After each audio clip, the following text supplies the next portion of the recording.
we now welcome the BYU sophomore signal caller, quarterback Zach Wilson to the set. Zach, welcome to the show, man. Zach?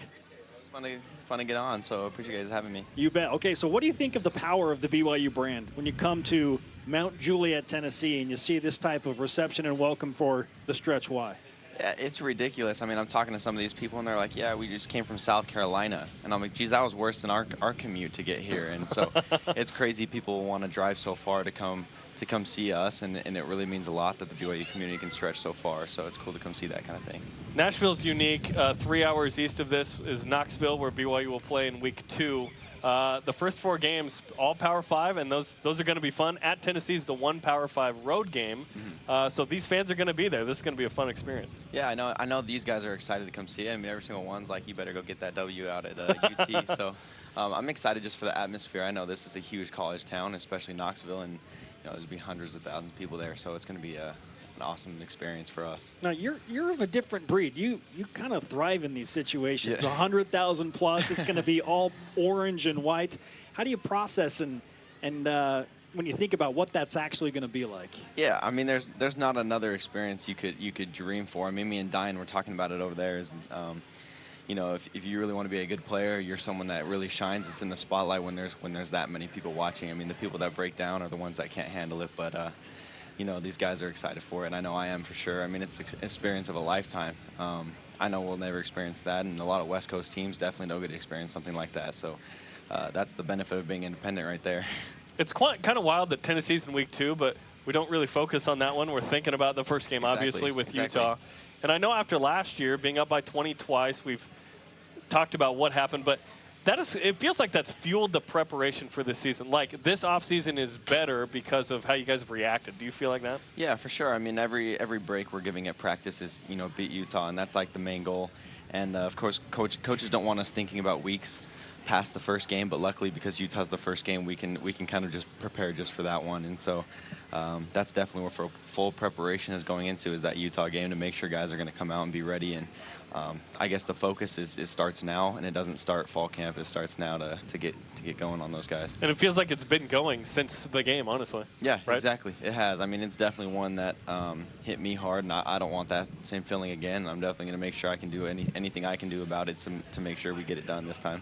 BYU quarterback Zach Wilson with us on BYU Sports Nation Fan Fest. Let's address what happened yesterday. So Barstool Sports took a tweet that someone said saying, oh, Zach Wilson switched from 11 to 1 because that's going to be the streak of wins versus Utah. You tweeted, I didn't say that. That went viral on social media. It was really funny. Yeah. But that's not the reason you switched to 1. So what's the reason? So I switched back to 1 just because that was my high school number. That was the number I played with when I was younger. I love the number 11, but it just wasn't my choice. I guess I was kind of just given that because I hadn't proven anything since I've been here. But I kind of went back to 1 just because I kind of felt like that was my swagger number I had back in high school. And a lot of people might say that's the number that kind of shows you're kind of a cocky kid or whatever it is. But I think if you wear number 1, it means you got to prove something. So I want you to wear number 3 in a couple seasons. Yeah, yeah. We'll think about it. Yeah. Okay, yeah, we'll address that when it comes. Just to nothing that. on Twitter. I think a lot of people, understandably, are concerned about your recovery after shoulder surgery. So what's the latest on that? How close are you to being 100% and throwing at the velocity you want to throw at? Yeah, so I'm about 4 months out of surgery, and a lot of people with the same kind of surgery I had had a hard time even being able to throw the ball, 20 yards before surgery. I mean, luckily I was able to keep playing, but the surgery and everything has gone well. I definitely say I'm above average. It's not one of those things you can kind of just say, I'm ahead of schedule, I'm going to push further, I'm going to do more than I can. You kind of just got to let it heal, and you got to be patient. So even though I'm feeling better, the mobility's there, I kind of just got to take it slow. And so I'm about 4 months post-surgery, and the goal now is to just slowly, progressively work into throwing. And so I'm hoping within the next month or so I'm feeling pretty normal, and then, having a good 2.5 to 3 months before the season starts just to get back into the rhythm of things and build those connections with my receivers and just get fluid and comfortable. So I feel like I haven't missed a whole bunch. Spring ball seems like it was such a long time ago, and things have faded down since then. And guys are going to need to pick up with offense again and learning it all again. So I don't feel like I've missed too much. It definitely is something that makes you reflect and really value how much you really love the game of football. I mean, I always think to myself, like, dang, I want to be out there playing so bad. It sucks to sit here and watch. And so this isn't something I'm going to take for granted, and I'm going to make sure I get it right. And I'm glad I got it done now, just because I think it'll be so much better than I was in the past, and I'm hoping this will benefit me. There's a couple of grad transfer running backs who will join the team, which is exciting. Emmanuel Supa and Tyson Williams. What kind of addition do they make to the team? Yeah, huge addition. I haven't met Tyson a whole bunch, but Soup has been working out with us already. He even has a nickname. That's great. Yeah, Soup. That's what we call him. That's our guy. But he's a great dude. He comes in, works hard. You can tell he's all about the football aspect. He definitely takes it seriously, and that's, I think, someone we need on the team. I know both of them are going to be a huge contributors to what we got going on. I think they're going to fit perfectly. So Zach is a great running back, but it's good to have that.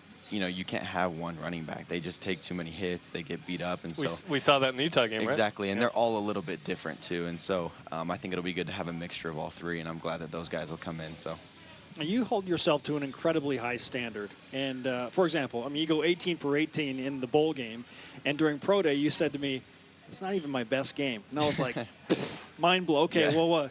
What does that mean it wasn't your best game if you were 18 for 18? Yeah, I mean, just going back and watching the film, there's just little things I think I can personally clean up. I mean, whether it's I'm completing a pass, maybe there was a better pass I could have made on the field, or, you know, there was a couple times I got out of my progressions when I should have stayed on. I mean, the Utah game was probably a better game for me as far as my progression and staying calm in the pocket and making the right decisions, because for one, the defense was a lot tougher. I mean, they weren't leaving guys wide open all over the field. I mean, Utah was a much more sound defense. And so I think that was a game that was good because it was a great confidence builder, but it's something I can reflect on and still watch the film and be like, okay, I still need to progress and get better at these things. I can't be with content of, you know, even though I completed all my passes, there's still so much better I could have done on that field that day.